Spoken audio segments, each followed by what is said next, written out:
कोई रिग्रेट ज़िंदगी में? एक रिग्रेट तो ऐसा है कि जैसे मतलब वालिदैन को वो टाइम मतलब वो नहीं देख सके जो हमारे पर टाइम, जैसे आप कुछ भी नहीं थे, जो दुनियावी कामयाबी होती है, कामयाबी होती अच्छा, है। जैसे आपके वालिद की कब 1996 में, मतलब वो टाइम उनको जो देखना चाहिए था उरूज वो का, उरूज वाला, मेरा खास तौर पे शेख साहब का तो उन्होंने देखा, तो मेरा वाला जो नहीं देख सके, अब मैं सोचता हूँ कि अगर वो होते तो सबसे पहला मैं काम करता कि उनको हज करवाता। हम नहीं करा सके, वालदा मोहतरमा को भी नहीं करा सके। और उस वक्त मैं बहुत छोटा था। इंतकाल कब हुआ? वो 83 में हुआ। 83 पहले हुआ। मैं, हाँ, तो आप तो यार मैं बहुत छोटा था। कितनी उम्र थी आप? आई थिंक 14 साल। वालदा से, वालिद से आखिरी मुकालमा आपको याद है? वालदा से क्या हुआ, वालिद से क्या हुआ? वालिद साहब का मुझे याद है कि सेम डे जिस दिन उनका इंतकाल हुआ 1 अप्रैल थी। तो 1 अप्रैल को हम रोज़ रूटीन में स्टूडियो जाते थे, मैं और शेख साहब। तो मेरी एक गाड़ी थी जो मैं कराची से लेकर आया हुआ था, तो उसमें थोड़ा सा काम निकला, तो उन्होंने कहा यार ये गाड़ी तुम्हारी ना मैं ठीक कराऊंगा आज। तो ये मुझे याद है अच्छी तरह। तो मैंने कहा ठीक है, मैं अपनी गाड़ी छोड़ जाता हूँ, तो आप देख लीजिएगा कि वो ठीक करा दिए। तो उन्होंने, मैं अपनी गाड़ी की चाबी छोड़ गया, तो एक साथ में ड्राइवर को वो ले गए, जो छोटा मोटा काम था वो करवाया दिन में, और शाम में हम स्टूडियो गए। तो स्टूडियो में फ़ोन आया सर्वेंट का कि अब्बा जी जो हैं वो तबीयत ठीक नहीं है। अच्छा।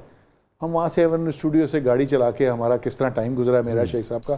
तो जब फ़ोन पे फिर बात की, उन्होंने कहा जी तब वो बेहोश हो गए। तो हमने कहा सबसे पहले उनको गाड़ी में डालो और उनको सीधा उमर हॉस्पिटल लेकर आओ।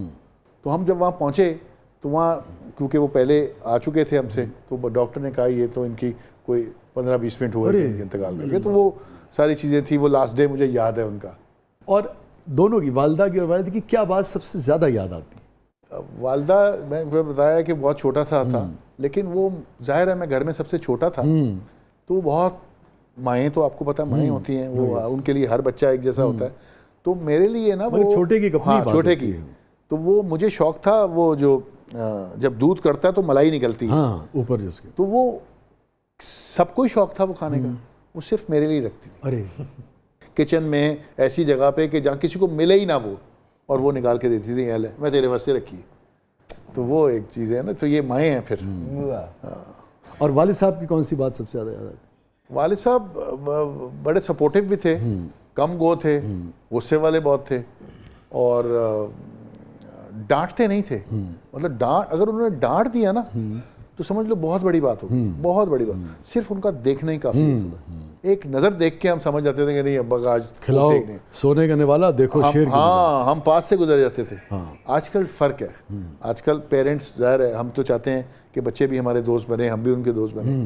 तो पहले ऐसा नहीं होता था। पहले वालिदैन की एक अलग, एक टक्का, एक रोब, दबदबा होता था, जो कि अच्छी बात है, होना चाहिए था। अच्छा सलीम, ये जो 90s के दौर के लोग थे जिन्होंने उस ज़माने में परवरिश पाई, ये उस ज़माने में ये चलन इतना आम नहीं था कि बच्चों के साथ दोस्ती का, तो पेरेंट्स के साथ एक झिझक हुआ करती थी। बिल्कुल होती थी। कोई ऐसी बात जो कभी आपको वालदा के हवाले से या वालिद के हवाले से आपको लगता है कि यार कोई झिझक की वजह से, किसी वजह से मैं नहीं कह सका, मैं कहना चाहता था, या हो तो मैं कहूँ? तो आप हैं और कैमरा है, आज भी सुन रहे होंगे। बस वालिद साहब को आज भी याद करता हूँ, मिस करता हूँ, और काश वो होते तो मैं कहता कि हम आपसे बहुत प्यार करते थे। उस वक्त भी हम कह नहीं सकते थे। क्यों नहीं कह पाते थे हम? शायद एक खौफ, एक डर था, क्योंकि वो टाइम भी ऐसा था, आपको पता है सारे वालिदैन ऐसे होते हैं। हाँ, वालदा से हम, वालदा से हम ये कह सकते थे, माओ के साथ, बाप के साथ एक झिझक थी, एक डिस्टेंस था। उसने उस जनरेशन में कोई तिश्नगी पैदा की, आपको लगता है? एक कसक रहती है उस दौर के लोगों को कि नहीं यार मैं अपने प्यो ठीक कुट के जफी नहीं पाई। हाँ, ये वाली बात रहती थी ना, ये पता नहीं क्यों था वहाँ उस वक्त। वो जो चीज़ लैक करती थी वो आज हम वो पूरी करते हैं। हम अपने बच्चों के साथ उनके दोस्त बन के रहते हैं। आज की जो जनरेशन है वो अपने माँ बाप को जो कहना चाहती है वो कहती है। आपका अपना तजुर्बा क्या कहता है कि वो 90s का जो झिझक वाला रवैया, थोड़ा सा फासला रखने वाला रवैया औलाद के साथ, वो बेहतर था, या ये जो रवैया है दोस्ती वाला ही बेहतर? देखिए, शायद वो दौर ऐसा था जिसमें माँ बाप, मतलब आपसे आप हर बात शेयर नहीं कर सकते, हर बात। जैसे कि मेरे वालिद साहब को फिल्म इंडस्ट्री अच्छी नहीं लगती थी, पहले क्योंकि मुझे इतनी प्रॉब्लम इसलिए नहीं हुई कि सारी डांटें सारे गुस्से सब शेख साहब ने खा लिए थे, ठीक है, उनके साथ बहुत सख्तियाँ हुई, लेकिन उन्होंने क्योंकि सख्ती के बावजूद शेख साहब का ये हाल था। हाँ, उन्होंने क्योंकि बनना था, अल्लाह ताला ने इस काम में डालना था, तो वो बन गए। तो मैंने भी जब पहला काम शुरू किया तो जब मुझे प्ले ऑफर हुआ तो मैंने डरते डरते उनको बताया कि मैंने ये काम मुझे मिला है प्ले, लेकिन वो ज़्यादा उन्होंने खुशी का इजहार नहीं किया। हो सकता अंदर से खुश हुए, लेकिन उन्होंने मुझे ऐसा रखा कि ठीक है कर ली, देख लो करके, मतलब वो वाला एटीट्यूड था कि पता नहीं तुम बहुत ज़्यादा एनकरेज भी नहीं किया, डिस्करेज मतलब वो चाहते थे कि ये काम, वो कहते थे एक लफ्ज़ वो आज भी याद है कि बेटा ये हवाई रोजी है, काम वो करो जो परमानेंट हो, जिसमें आपको पैसे आए, आप दिल लगा के काम करो। दिल लगा के तो इसमें भी करते, लेकिन बात तो ठीक है कि हवाई रोजी है, आज है कल नहीं है। आपकी मेरी जिंदगी में भी, बल्कि सबकी जिंदगी में उतार चढ़ाव आते हैं। और फिर ये है कि कंपैरेटिवली लिमिटेड लोग जो है इसमें कामयाब हो पाते हैं। हाँ, आज भी आप देखिए कितने लोग होंगे ऐसे ही मंजर पे 30 40 50 लोग, और जो कामयाब भी हैं उनकी जिंदगी में वो उतार चढ़ाव जी है। हाँ, कि कभी आपका प्ले आ गया, कभी आपको फिल्म मिल गई, कभी बहुत अच्छा टाइम गुजर रहा है, एक साल, दूसरा साल पता चला काम ही नहीं है, तो ये हवाई रोजी है। जब आप आगाज़ कर रहे होते हैं करियर का, क्योंकि आप उन लोगों में से हैं पाकिस्तान के जिनको बहुत जल्दी ब्रेक मिला, और काम आपने किसके साथ किया? शुरू में भी आपने कुछ चीज़ें की, मगर दी शोएब मंसूर, लेजेंडरी शोएब मंसूर, और फिर क्या वो यार इन्हीं के प्ले था, क्या उसकी मकबूलियत थी? उसके बावजूद भी क्या आपको ये सामना करना पड़ा मुख्तलिफ तरह के जुमलों का, मुख्तलिफ तरह की इन्हीं के बाजू का तो ताने मेने होते हैं कि ओहो अच्छा भाई अब अदाकारी करेंगे, ओहो ये इस तरह की कोई ऐसी बात जो गड़ गई हो, जो आज भी तकलीफ देती हो, जो आप बता सकें लोगों को कि नहीं यार जब लोग स्ट्रगल के दौर में हो तो इनको इनकरेज करो, उन्हें जुमले ना मारो? एक टैग लगा हुआ था कि ये जावेद शेख का भाई है, तो इस तरह भी बड़ी प्रॉब्लम फेस की है यार, ये पता नहीं सिफारिशी है। और मैं आपको बताऊं, मंसूर को कौन सिफारिश कर सकता है? कोई सिफारिश देखिए, शोएब मंसूर साहब हो गए और भी बहुत सारे डायरेक्टर्स हैं। नहीं, मैं इब्तिदा की बात वो कहते हैं इब्तिदा में वो बंदा ढूंढ लाते हैं कहीं भी किसी भी शहर में हो जो उनको चाहिए, जो उनकी डिमांड है। सलीम, अगर मैं आपसे पूछूं कि आपने अपनी ज़िंदगी का सबसे मुश्किल दौर कौन सा गुजारा? जब मैं हीरो से अपना कन्वर्ट किया, मैंने अपने आप को बाप के रोल, बड़े भाई के रोल इसमें, तो ये मेरे लिए बड़ा मुश्किल टाइम था। एक टाइम साल, 1-1.5 साल ऐसा गुजरा है जिसपे मुझे समझ नहीं आ रहा था मैं करूं क्या। तो ये हर एक्टर के साथ ये प्रॉब्लम है। एक चीज़ और मैं चाहूँगा, जितनी आप उस पर मुनासिब समझें बात करना, इसलिए कि वो भी मुझे लगता है कि बहुत इंस्पायरिंग स्टोरी है आपकी, जिस तरह से आपने अपनी सेहत के हवाले से रिकवर किया। जी।